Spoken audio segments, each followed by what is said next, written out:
Fala, meus queridos, como é que vocês estão, hein? Transtornados, tristes, revoltados com a revogação da Lei Magnitsky? Pois é, eu também estou, eu não esperava por essa.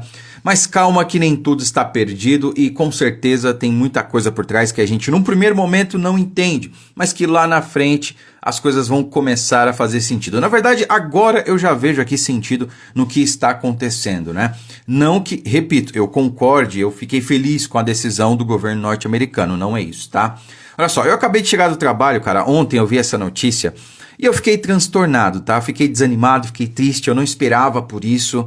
E num primeiro momento eu não entendi de fato a movimentação do governo norte-americano, de Donald Trump, né? Quer dizer, por que num primeiro momento ele vai lá, sanciona Alexandre de Moraes, afirma que ele é um violador de direitos humanos, desrespeitou aí diversos preceitos constitucionais, de tratados internacionais, inclusive, que o Brasil é signatário, faz parte, portanto tem que seguir, e agora ele revoga essa decisão, né? Claramente houve um acordo, a gente vai falar sobre isso, separei alguns pontos aqui para a gente comentar, mas o primeiro deles, talvez o mais importante que todos nós precisamos entender num primeiro momento, é que Alexandre de Moraes não foi perdoado. Não, os Estados Unidos não chegaram e bateram o martelo dizendo que, olha, a gente errou, na verdade ele não é um violador de direitos humanos, não, isso não aconteceu. Quer dizer, teve ontem um evento lá no SBT, onde Alexandre de Moraes discursou, agradeceu ao Lula e disse que a verdade foi restabelecida. Não, nada mudou. Alexandre de Moraes e as suas ações, elas continuam. E é evidente que ele violou, sim, direitos humanos, é evidente que ele desrespeitou a Constituição, é evidente que ele... Enfim, é evidente tudo que vem acontecendo. Todas as arbitrariedades. Nada disso deixou de acontecer. Assim como Lula, ele não deixou de ser corrupto, Lula não deixou de ser um condenado, quer dizer, ele deixou, lamentavelmente, pelo que aconteceu, seus amigos no Supremo. Mas os crimes não deixaram de acontecer, de existir. Eles existiram, dinheiro foi devolvido, como o próprio ministro e relator na época do STF mencionou, dinheiro foi devolvido, crimes aconteceram, mas o foro competente não era Curitiba, sim Brasília. Então, anula-se o processo e começa tudo de novo. A mesma coisa com Alexandre de Moraes. A diferença é que para revogar a Magnitsky, num primeiro momento, e eu digo num primeiro momento porque nada impede que ele possa voltar a ser incluído na lista, foi justamente essa barganha, esse acordo que houve entre Brasil e Estados Unidos. Quando nós temos acordos, meus amigos, as duas partes cedem alguma coisa e as duas partes oferecem alguma coisa. E é claro, quem tem o maior poder sai ganhando na história. Tem algum segredo nisso? Não. E o Brasil, historicamente, sempre participou de acordos internacionais, né? Isso não é nenhuma novidade. Por exemplo, o Brasil só foi para a Segunda Guerra Mundial, né?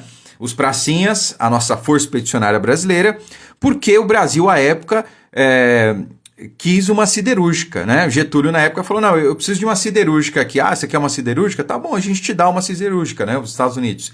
E aí o Brasil ganhou uma siderúrgica, entrou na Segunda Guerra, depois...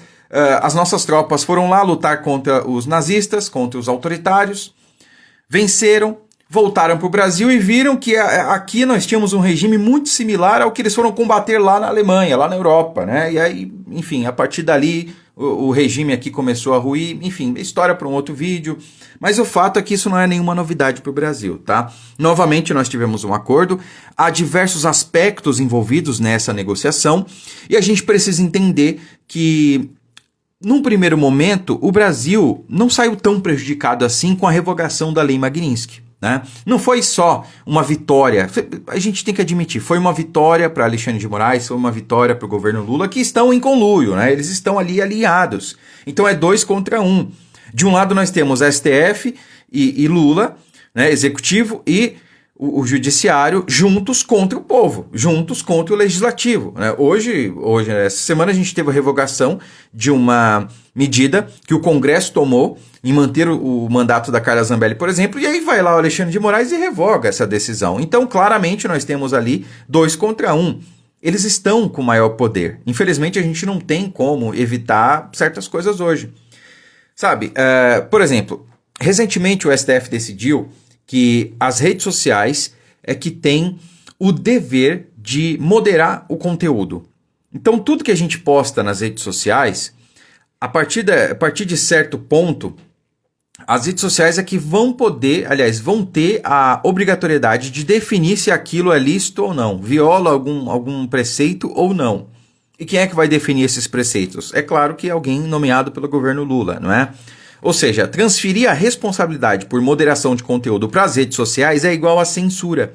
Porque as redes sociais, para não deixarem de existir, para não levarem multas milionárias aqui no Brasil, né? Para não deixarem de operar aqui no Brasil, vão censurar todo e qualquer conteúdo, sobretudo vinculado à política. Isso vai inviabilizar o trabalho das redes sociais aqui.